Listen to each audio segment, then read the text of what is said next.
5 ನಿಮಿಷದಲ್ಲಿ ಟೊಮೆಟೊ ರಸಂ ಹೇಗೆ ಮಾಡೋದು ಅಂತ ನೋಡೋಣ.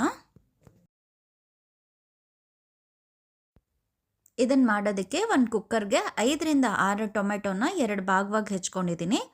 2 ಗ್ಲಾಸಷ್ಟು ನೀರು ಹಾಕ್ತಾ ಇದ್ದೀನಿ. 5ರಿಂದ 6 ಮೆಣಸಿನ್ಕಾಯಿ ಹಾಗೂ ಒಂದು ಸ್ವಲ್ಪ ಹುಣಸೆಹಣ್ಣು ಹಾಕಿ ಒಂದು 5ರಿಂದ 6 ವಿಷಲ್ ಕೂಗಿಸ್ತಾ ಇದ್ದೀನಿ. ಕುಕ್ಕರ್ ಕೂಗೋ ಅಷ್ಟರಲ್ಲಿ ಈಗ ಒಂದು ಪ್ಯಾನ್ಗೆ 1 ಸ್ಪೂನಷ್ಟು ಜೀರಿಗೆ, 1 ಸ್ಪೂನ್ ಮೆಣಸು ಇದಿಷ್ಟನ್ನು ಹಾಕಿ ನಾನಿವಾಗ ಘಮ ಬರೋವರೆಗೂ ಡ್ರೈ ರೋಸ್ಟ್ ಆಗಿ ಹುರ್ಕೋತಾ ಇದ್ದೀನಿ.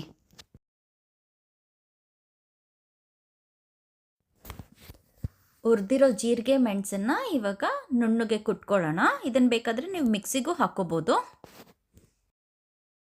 ಟೊಮೆಟೊ ಇವಾಗ ಚೆನ್ನಾಗಿ ಬೆಂದಿದೆ. ಈ ಟೊಮೆಟೊನ ನಾವೀಗ ಚೆನ್ನಾಗಿ ಸ್ಮ್ಯಾಶ್ ಮಾಡ್ಕೊಳ್ಳೋಣ. ನೀವು ಇದನ್ನು ಬೇಕಾದರೆ ಮಿಕ್ಸಿಗೂ ಹಾಕ್ಕೋಬೋದು. ಈಗ ಒಂದು ಬಾಣಲಿಗೆ ಸ್ವಲ್ಪ ಎಣ್ಣೆ ಹಾಕೋತಾ ಇದ್ದೀನಿ. ಎಣ್ಣೆ ಕಾದ್ಮೇಲೆ 1 ಸ್ಪೂನಷ್ಟು ಸಾಸಿವೆ, ಜಜ್ಜಿರೋ ಬೆಳ್ಳುಳ್ಳಿ, ಸ್ವಲ್ಪ ಒಣಮೆಣಸಿನ್ಕಾಯಿ ಹಾಗೂ ಸ್ವಲ್ಪ ಕರ್ಬೇವಿನ ಸೊಪ್ಪು ಇದಿಷ್ಟನ್ನು ಹಾಕಿ ಫ್ರೈ ಮಾಡ್ಕೋತಾ ಇದ್ದೀನಿ.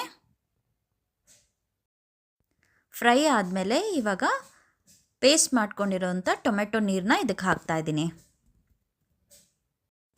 ಹದ ನೋಡಿಕೊಂಡು ಇನ್ನೊಂದು ಸ್ವಲ್ಪ ನೀರು ಹಾಕ್ಕೊತಾ ಇದ್ದೀನಿ. ಈಗ ಇದಕ್ಕೆ ಪೌಡ್ರ್ ಮಾಡ್ಕೊಂಡಿರೋ ಜೀರಿಗೆ ಮೆಣಸಿನ ಪುಡಿ, 1 ಸ್ಪೂನಷ್ಟು ಉಪ್ಪು ಹಾಗೆ 1 ಸ್ಪೂನಷ್ಟು ಬೆಲ್ಲದ ಪುಡಿ ಹಾಕ್ತಾ ಇದ್ದೀನಿ. ಇದು ಒಂದು ಕುದಿ ಬಂದಮೇಲೆ ಸ್ವಲ್ಪ ಕೊತ್ತಂಬರಿ ಸೊಪ್ಪನ್ನ ಹಾಕ್ತಾ ಇದ್ದೀನಿ. ಇದನ್ನು ಒಂದು 5ರಿಂದ 10 ನಿಮಿಷ ಕುದಿಸ್ಕೊಳ್ಳೋಣ. ರಸಂ ಇವಾಗ ರೆಡಿಯಾಗಿದೆ. ಶೀತ, ಕೆಮ್ಮು ಇವೆಲ್ಲದಕ್ಕೂ ಒಂದು ಒಳ್ಳೆ ಮನೆಮದ್ದಾಗಿ ಟೊಮೆಟೊ ರಸಂ ರೆಡಿಯಾಗಿದೆ.